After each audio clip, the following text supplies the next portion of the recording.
প্রত্যেক বছর কিন্তু ওমের জন্মদিনের সকালটা এইভাবেই কাটে, মানে আমরা কিন্তু ফ্রেশ হই, প্রথমেই আমরা চলে যাই সোজা বড় মায়ের মন্দিরে। তো এবারেও তাই চলে এসেছি ফুল মালা মিষ্টি নিয়ে মায়ের কাছে দিতে।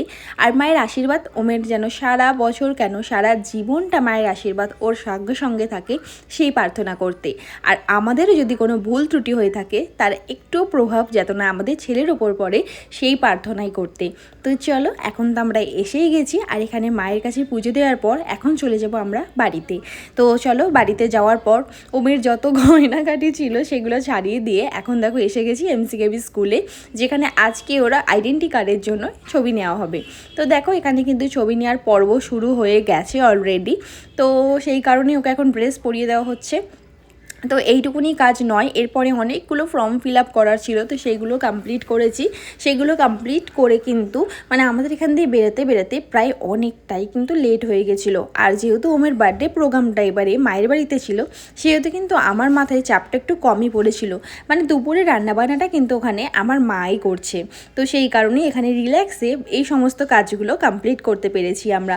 তো যাই হোক, চলো এবার কিন্তু আমাদের এখানেও সব কাজ কমপ্লিট হয়ে গেছে, আর আমরা এখন স্কুল দিয়ে বেরিয়ে যাব, সোজা যাব মায়ের বাড়িতে। তার আগে ওমের জন্য একটু ফল মিষ্টি নেওয়ার ছিল, কারণ একটু ভেবেছিলাম ফল দিয়ে একটা কিছু ডেকোরেশন করব, তো সেই কারণেই। তো দেখো এখানে আমরা এখন সোজা চলে এসেছি মিষ্টির দোকানে এসে এখন চলো একটুখানি 5 রকমের মিষ্টি নিয়ে নিই। আর নিতে নিতে কিন্তু সকালে ব্রেকফাস্টটা যেহেতু আমাদের করা হয়নি, বেশ খিদে পেয়ে গেছিলো। আমি নিয়ে নিয়েছিলাম এখানে ইডলি খেতে আমি ভীষণই ভালোবাসি। আর ওমকে দেখো এখানে নিয়ে নিয়েছে একটা মিষ্টি, যে মিষ্টির উপর জেলিটা ছিল, তো সেই জেলিটা খাবার পর মিষ্টিটা কিন্তু ওর আমি রেখে দিয়েছিল। ও কেন কি জানি কোনো খাবারের প্রতি কোনো ইন্টারেস্ট নেই। বরমশ এখানে খাচ্ছিল রাধাবল্লভী, স্যামসের রাধাবল্লভী কিন্তু দারুণ খেতে। তো যাই হোক, তারপর মায়ের বাড়ি চলে এসেছি। আর ফার্স্ট গিফট কিন্তু ওমের হাতে দেখো একটা পড়ে আছে হাতে, ওটা ব্রেসলেটটাও একটা গিফট। আর একটা দেখো হাতে এই যে ফাউন্টেন পেয়ে গেছে, এটাও আমার একটা মাসে গিফট করেছে, সেটাও পেয়ে গেছে। তারপর খাওয়া দাওয়ার পর্ব শুরু হয়ে গেছে দুপুরবেলা। আর এই সব ডেকোরেশন কিন্তু আমি আর মা মিলেই কমপ্লিট করেছি। মা ওই যে ভাজাভুজিটা সাজিয়েছে, আর ভাতের থালাটা, আর আমি ফ্রুট সেটটা আর মিষ্টিরটা। তো চলো এখন ওমের এই পর্বটা শুরু হতেই কিন্তু অনেকটাই দেরি হয়ে গেছিলো। মানে ওম কিন্তু অ্যাকচুয়ালি মেন খাবার দাবারটা খেয়েই বসেছিল বলতে পারো। তো চলো দেখো এবার এক এক করে কিন্তু সবাই ওমকে আশীর্বাদ করে দেবে। আর যেহেতু মায়ের বাড়িতেই পর্বটা হচ্ছে এইবারে, তো একটা ফ্যামিলি গেট টুগেদারই বলতে পারো, সেরকম কিছুই না। আর ওমের যেহেতু একটু বেস্ট ফ্রেন্ড প্রিয়াংশী, তো প্রিয়াংশীকেও ডাকা হয়েছে।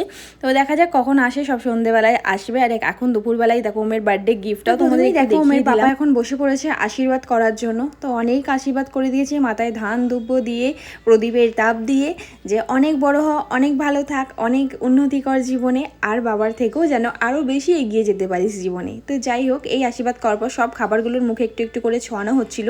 বাট বিশ্বাস করো একদমই এগুলো করতে চাইছিল না। দেখতেই পাচ্ছ কী জ্বালাতন না করছে, একটু খাবার খাওয়াতে যে কী সমস্যা ওকে নিয়ে পড়া হয়। তো যাই হোক, এইসব পর্ব মেটানোর পর এবার এক এক করে আমার মা দিদা সবাই মিলে আশীর্বাদ করে দিচ্ছে। আর বাকি সন্ধেবেলার পর্বর জন্য কিন্তু তোমাদের নেক্সট ব্লগের অপেক্ষা করতে হবে। আর তার জন্য আমরা অনেক বেলুনস নিয়ে এসেছি, এগুলো একটু ডেকোরেশন করবো মায়ের বাইরেটা আর কি, লনটায়। তো মায়ের বাড়িটা জাস্ট হয়েছে, তো একটুখানি তোমরা দেখতেই পাবে যে দেওয়াল ফেওয়াল দেখা যাচ্ছে। তো চলো এবার এখানগুলোই আমরা বেলুন দিয়ে সুন্দর করে ডেকোরেশন করে কত সুন্দর সাজাচ্ছি, সেটা তোমরা অবশ্যই দেখতে পাবে নেক্সট ব্লগে ইভিনিং টাইমে। তো দেখো এখানে আমরা কি সুন্দর বেলুন দিয়ে চেন বানাচ্ছি আমার মাসি, আমরা সবাই মিলে। আর এখানে দিদা আশীর্বাদ করছে, আর আমরা সব বোনেরা মিলে ছবি তুললাম। নেক্সট ব্লগের জন্য ওয়েট করো।